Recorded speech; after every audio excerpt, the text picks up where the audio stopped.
Ne croyez pas que je sois venu apporter la paix sur la terre. Je ne suis pas venu apporter la paix, mais l'épée. Matthieu 10, 34.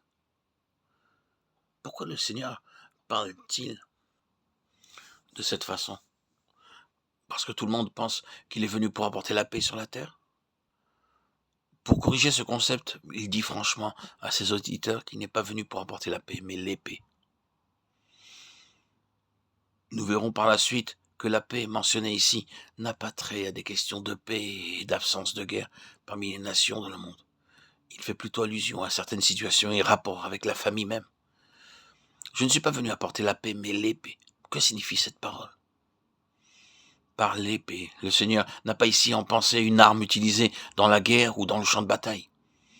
Il déclare simplement qu'il vient pour apporter une épée sur la terre. Simon n'a-t-il pas dit à Marie, peu de temps après la naissance de Jésus, « Et à toi-même une épée te transpercera l'âme » Luc 2, 35.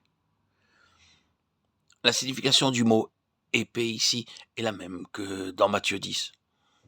Cela signifie qu'au long de la vie d'une personne, le chemin ne sera pas toujours sans aspérité, mais au contraire, elle sera affligée, comme si une épée transperçait son âme. Par conséquent, ce que le Seigneur tente de dire, c'est qu'il ne vient pas pour que nous passions du bon temps, mais pour que nous soyons blessés.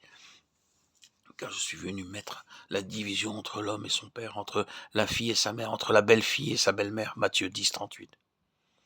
Ce verset commence avec la conjonction, car indiquant que les mots qui suivent sont pour expliquer l'épée sur la terre, mentionné dans le verset qui précède. D'une manière naturelle, la relation entre un père et un fils est généralement considérée comme étant très convenable. Mais maintenant, cette relation sera marquée par la désaffection.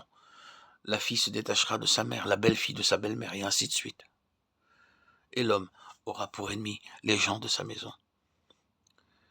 Avoir un ennemi, c'est très amer.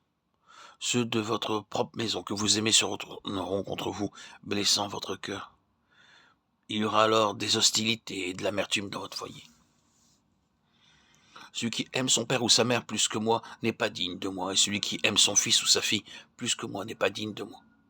Nous trouvons 2 fois dans ce verset 37 les mots « n'est pas digne » prononcés par Jésus. Vous êtes-vous jamais demandé pourquoi vous devez aimer le Seigneur plus que votre propre père ou mère ou enfant? Si dans le monde vous aimez une personne plus que le Seigneur, vous n'êtes pas capable d'être son disciple. Pour être un disciple de Christ, vous devez aimer le Seigneur entièrement. Ceci est une condition pour être son disciple.